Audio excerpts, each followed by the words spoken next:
Modern cosmology makes a truly remarkable claim. It tells us that mathematically and physically, we can actually read the original chemical receipt of the early universe. Think about that for a second. In the first few minutes after the Big Bang, we're talking about an incredibly hot, dense, and rapidly cooling environment. And under those extreme conditions, the very first protons and neutrons began to combine. This brief, intense window of creation is known as Big Bang nucleosynthesis. It is literally the moment the universe printed its first inventory of matter. And what's so deeply fascinating about this process is that we have the exact equations to calculate precisely what should have been produced. And this is where our standard models really show off their predictive power. Because when we look out into the cosmos today and measure the primordial abundances of these light nuclei, the math works out perfectly. Hydrogen, the simplest element, fits our early universe calculations beautifully. Helium-4, which is tightly bound and highly stable, fits beautifully. Even deuterium, a crucial stepping stone, largely fits the expected curve. So for these foundational elements forged in those very first minutes, the theoretical receipt perfectly matches the physical universe we observe today. But, as is so often the case in science, the universe throws us a curveball. Hydrogen fits, helium fits, deuterium largely fits, then comes lithium. Right here is where the math just abruptly stops matching reality. When we apply that exact same highly successful early universe calculation to lithium-7, the receipt suddenly fails to balance. Our theoretical equations predict a robust, highly specific amount of primordial lithium, but when we actually measure it, the universe comes up shockingly short. It's predicted way too high, and it's observed far too low. To really wrap our heads around the scale of this discrepancy, we have to look at the oldest, most pristine objects we can find. We observe these ancient, metal-poor stars, which basically act as nearly perfect time capsules of early cosmic chemistry. And when we measure the lithium in these ancient stars, the theoretical abundance is roughly 2.5 to 3 times higher than what is actually there. That is not just a rounding error, folks. That is a massive, glaring absence. Now let's be very clear about what this means. This is absolutely not the collapse of modern cosmology. The standard model succeeds impressively in so many places, but this mismatch, it's a persistent, stubborn anomaly. It's known across astrophysics as the cosmological lithium problem. Hydrogen and helium passed the first sieve. Lithium broke the receipt. Welcome to the GEM files, the vault of broken physics. Case number 01, the cosmological lithium problem.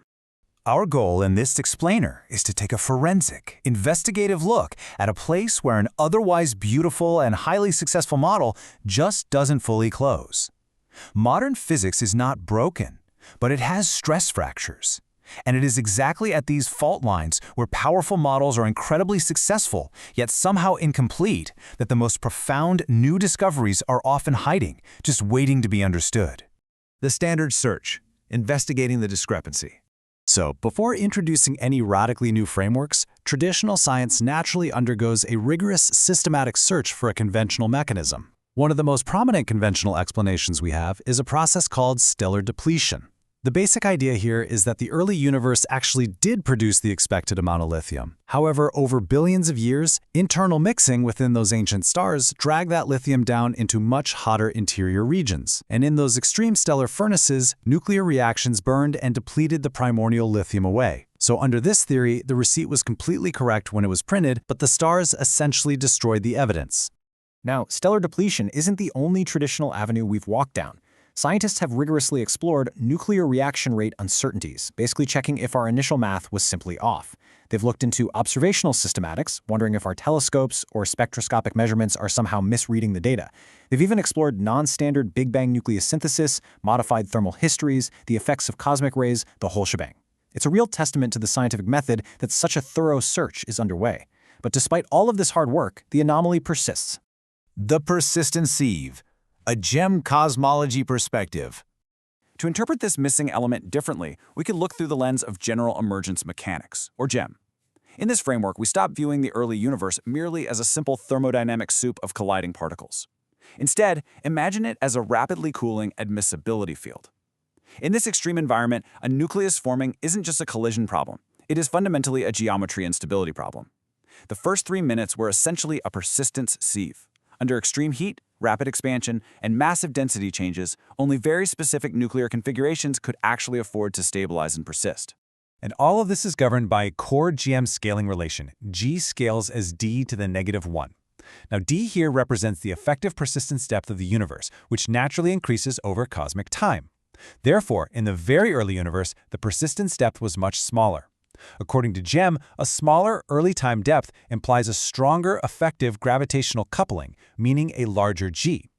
What this tells us is that the early universe was an entirely different effective parameter regime where gravitational strength, binding scales, and reaction timing were all shifted relative to the late time values we see today. Under those shifted early universe conditions, geometrical affordability becomes absolutely critical.